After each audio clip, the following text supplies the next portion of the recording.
All right, welcome back to Castle Sports Talk. I'm Mr. Junior. Today's the day. The NFL draft is today. I got Z in the building. Say what up, Z.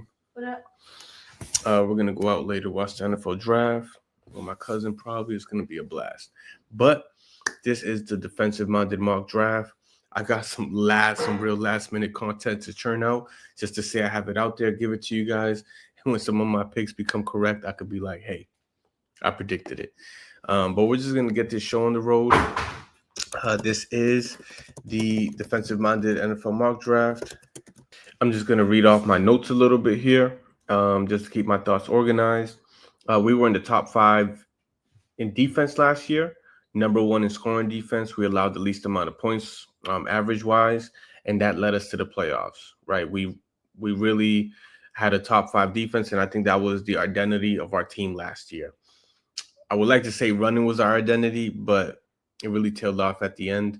But yeah, defense was our identity, and that's what led us to the playoffs.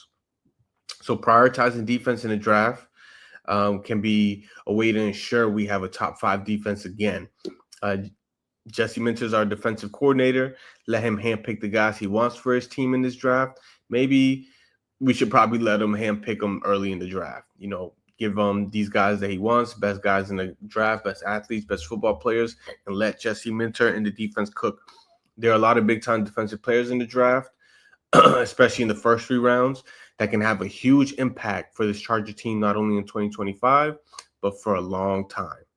Um, I just want to say there's a trade in this draft as well to really fortify this defensive thing that we got going on and really make sure we keep it top five in the league. I have the Chargers trading back up into the end of the third round by trading with the Vikings. We all know Vikings have only 4 picks. They're looking to accumulate more picks. So we give them 125, 181, and a 6 next year, essentially giving them 2 6-round picks to move up from the fourth to third round to pick up a guy who I believe will be a starter in the league. Let's get this show on the road. I don't have any fancy animations or anything like that, so I'm just going to share my screen and show you guys the draft profiles. First, we have Derek Harmon with our number one pick. 6'4", 34.5-inch arms, 10.5-inch hands, 313 pounds. He has a great size profile.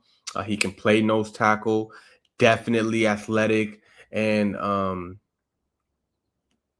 what's the word I'm looking for? Athletic and just twitched up enough to play as a pass rusher in the 2 tech, maybe even 3 tech. So he could be versatile along our defensive line. Maybe he can't play 4 tech or edge, but this guy I think can play the whole interior defensive line. He's athletic, 495 40-yard dash. I think he just has it all. Let me just go back to my notes here. Poona Ford. People are upset. Poona Ford was let go by the Chargers, but I think this guy can come in year one and be better than Poona Ford. This guy can come in year one, be better than Poona Ford. I think by year 2 or 3, he will be a superstar. And this is just a superstar in the making. I don't got to sugarcoat it too much. This is a superstar in the making, Derek Harmon.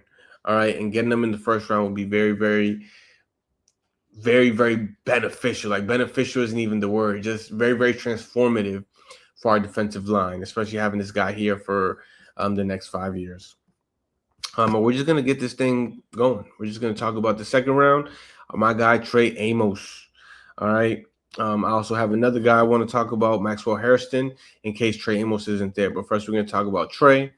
6'1", 195, 443-yard dash. Not the greatest tackler. And he is slender for being 6'1", on the taller side, 195. So he does look a little slender, which I don't think helps him. But I think he can improve his tackling technique. After going DT first round, you got to see what Jesse Minter can do with this guy. Amos is one of the best covering cornerbacks in the class, and just, like I said, amazing in coverage. Good athleticism, but great processing, anticipation, and footwork. Great technique. Fits any scheme and any play call. He has the technique and athleticism to be a shutdown corner on passing downs in this league. He might not be the best cornerback in his prime in the league, but I can see him being a top 10 cornerback in the entire league. He's an average tackler, but his covering skills are elite. and he's still not even that skinny at 195 pounds. So I think if he improves his technique, he can be a good tackler, a plus tackler. Tarheeb Still, Cam Hart, and Trey Amos on rookie deals is such a strong foundation. Tarheeb Still and Cam Hart and then Trey Amos, get out of here. But Tarheeb Still, Cam Hart are still cornerbacks who went late in the draft, can very well regress in a position that's so volatile, and Amos protects from that. All right. With very low financial and draft capital invested in the position, it makes sense to pick up a round 2 cornerback who's a difference maker to fortify the secondary and defense in general. Amos competes for CB1 and 2 immediately.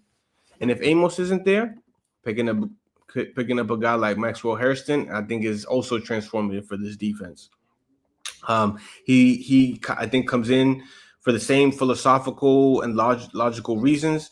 He comes in and immediately competes for CB1, but he's not as polished and productive in coverage. Not as experienced either. But Hairston is the most athletic cornerback in the class. 4.28 40-yard dash. And Minter will put this kid in the best position to win. We're going to move forward to round 3. By one of my favorite prospects in the draft, Deone Walker, just a mammoth of a human being. 6'7", 340 pounds. It says 331 here, but he's 340, 34 and 1/4 inch arms. This dude is a mammoth, all right? An absolutely enormous human being. He makes your trenches trenchier, a great pick here. At that size, he would be a lot better at nose tackle than anything else, right? Especially the fact that he's not that athletic.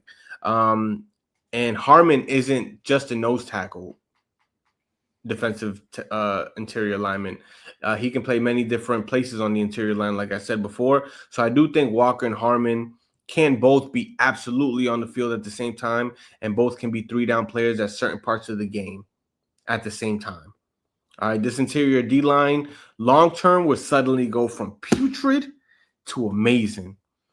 And the 2025 defensive tackle training camp competition between Tart, Harmon, Walker, Deshaun Hand, Tyquan Jones, Aboigbe, and Ogbonnia would be legendary. Those 7 guys would make for a legendary competition.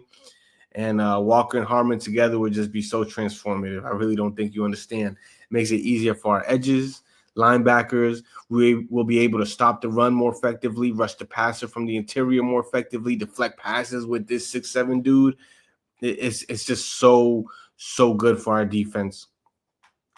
And I think Harmon and Walker would just be immediate impactful players. We're just going to move on with the last pick in this draft, where we trade back up into the 3rd round and pick up Demetrius Knight Jr. I would be wrong for not talking about this guy in the defensive draft. He's an all-around linebacker who can do it all. Strong, 6'2", 235. Could put on a little bit more weight, but I think he has great size, 32 and 5/8 inch arms, can shed off those blocks. If this is the key with him. I think if he can put on 8 to 10 more pounds and keep a 4.6 40-yard dash, he's a special player. If he's able to put on some weight and keep his speed, I think he's a great player. This guy is a leader in the locker room, has great character, a leader in his community, a hardball guy through and through, who has a tough competing mentality, man. I just love his character. It's one of my favorite parts about him. He's very physical in the run game and can go sideline to sideline with his speed you see here. He has great pursuit on the quarterback. He just has no clear weaknesses, man. He can go one-on-one with a running back, one-on-one with a tight end in coverage. He has no weaknesses. Like I said, not the greatest. I mean, he's not a generational prospect, maybe not the greatest prospect ever, but he's a very good one, and I have no doubt in my mind he's a starter in the league. So I'm just going to stop sharing. For these guys, Derek Harmon, Trey Amos, Deone Walker, Demetrius Knight, 4 starters right there. 4 starters. I honestly believe that. And I think this would really transform our defense. And I think with Derek Harmon and Deone Walker alone, I think give us a top 5 defense. You throw let me not say that. I think with Derek Harmon, Deion Walker, and Mac and Trey Amos alone give us a top 5 defense. You throw in Demetrius Knight in there, boom, we cooking. We are cooking. And I think it makes sense to not go offense because we added Mekhi Becton. We added Najee Harris. Quentin Johnston in his year 3 will improve. We added Tyler Conklin. Justin Herbert year 2 in the Greg Roman system will improve. If we can survive, right? We can do good enough. Justin Herbert's I think one of the best quarterbacks in the league. We're gonna add Keenan Allen. I think we'll be all right. And if we just focus defensive minded, I could see how that makes sense, and I would be a fan of it. I would be a fan of it. So with that said, I'm just gonna churn out my next video, which is probably my Colston Loveland draft. Hopefully, I could do one more where I trade out of the first round. So look out for those. But I just wanted to drop this video. All right, Mr. Junior, Big Z in the building. Peace out.